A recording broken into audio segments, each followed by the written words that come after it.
Hi everyone, this is channel Reddit Confessions.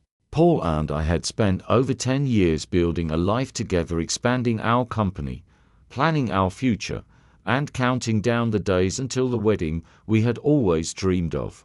Then, with a single mistaken click, it all unraveled. I stumbled across a shared file in his cloud storage one I was clearly never meant to find.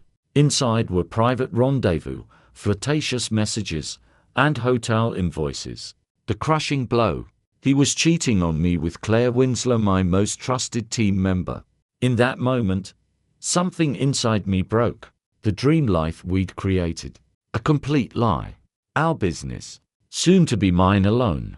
And the wedding? Oh, it wasn't getting called off, it was going to be the start of their worst nightmare. I wasn't the type to cry and quietly walk away, no. I was going to strip them of everything bit by bit until they had nothing left. They thought they could betray me and walk away untouched. They had no clue who they were messing with. Wedding planning had consumed my days, balancing work and prepping for what I believed would be the happiest day of my life. One evening, while organizing our guest list, I uploaded it to our shared cloud folder. Paul was traveling for a conference, so this was our usual system for staying coordinated.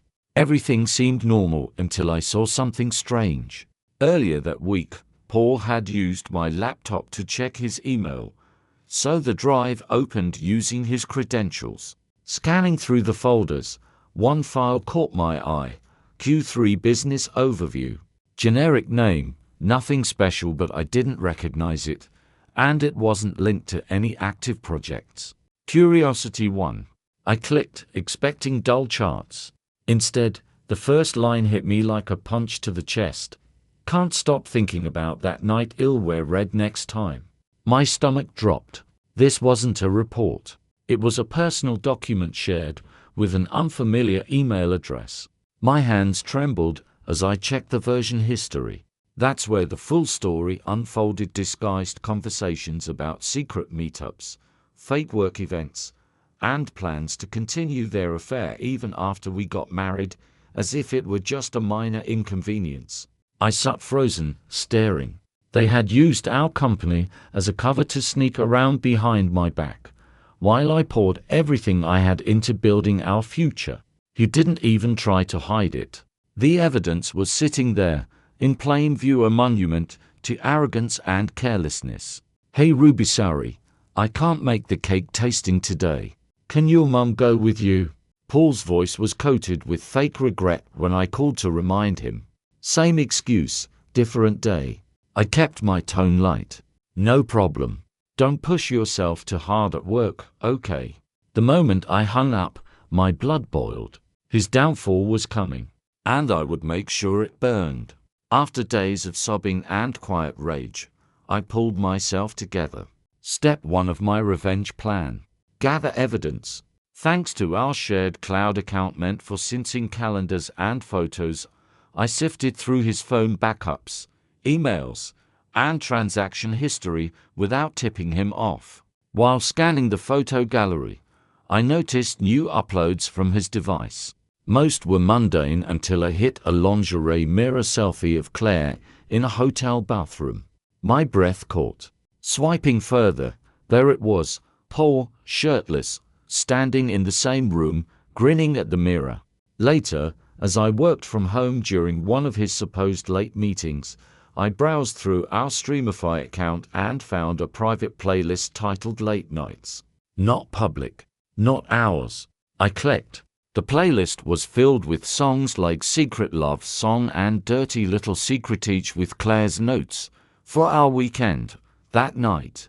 It took weeks of quiet investigation between wedding dress fittings and client meetings, but I built a folder. Screenshots, receipts, photos. All time-stamped, organized, and ready. I wouldn't confront them in anger. I'd wait until it caused maximum destruction.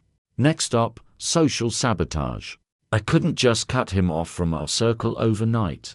That would raise alarms. I had to be subtle, slow erosion disguised as normal concern. At brunch with our mutual friends, it let out a small sigh. He's just been so buried in work lately. Always out of town. I know the wedding's close, but I miss him. The perfect combination of loving fiancé and quietly disappointed partner. Just enough for them to start wondering. I'd shrug it off, smile like everything was fine, but their expressions told me doubt had been planted. Over time, I painted Paul as distant, disengaged, absent. When his friends, many of whom were also co-workers, asked how planning was going, he'd say, "Well, I've been handling most of it. He's flying constantly, barely has time to breathe." Soon, whispers started. Why isn't he helping? Is he even excited? People started texting me directly to check in. A few even admitted, he doesn't seem like himself lately. I never once said a bad word about him, but I didn't need to. As the weeks passed, his invites dwindled. Friends stopped including him in plans. Didn't want to disturb his schedule. When he noticed, it was already too late. Had been quietly exiled. With his social support system fading, I moved to phase 3, taking control of our company. This couldn't be rushed. Paul still had partial oversight. So I started strategically. In meetings with our accountant, it played dumb. Wait, Paul already signed this. Just want to double check. He'd wave me off. You're on top of it. Perfect. Soon I was quietly assuming control, adjusting contracts, reallocating assets, changing signing authorities. All legal, all subtle. I even retained a corporate lawyer, had never met specialist in hostile breakaways. Within months, the company was mine in all but name. The financial trail was tight. Every major decision had a paper trail that looked neutral because it framed it that way. If he ever pushed back, it'd bury him in documentation. He trusted me to manage everything. He had no idea I was severing him from it all. Claire Winslow wasn't just his affair partner, she was one of our earliest hires, practically part of the foundation. She held influence, which made her removal complicated, but it also made her downfall all the more satisfying. Phase 4 was her quiet collapse. I didn't go nuclear. That would be obvious. Instead, I slowly unraveled her reputation from the inside. Whenever she pitched ideas or sought leads, it'd feed her misleading info. I heard a major investor is looking into our region. Could be worth exploring. She'd follow the lead only to hit a dead end. Over and over. The board started to notice. Claire's judgment seems off. She was visibly flustered, her performance slipping. She didn't know I was behind it all. While she stumbled, I positioned myself as the calm leader. I picked up her slack. I soothed clients when she failed. My co-workers started coming to me instead of her. During strategy meetings, I'd casually note, not blaming Claire, but maybe next time we double-check leads before we commit resources. Whispers turned into doubts. Doubts turned into distance. Eventually, she was benched, assigned to back-office admin work with no visibility. Her confidence shattered. She grew defensive. She looked unstable.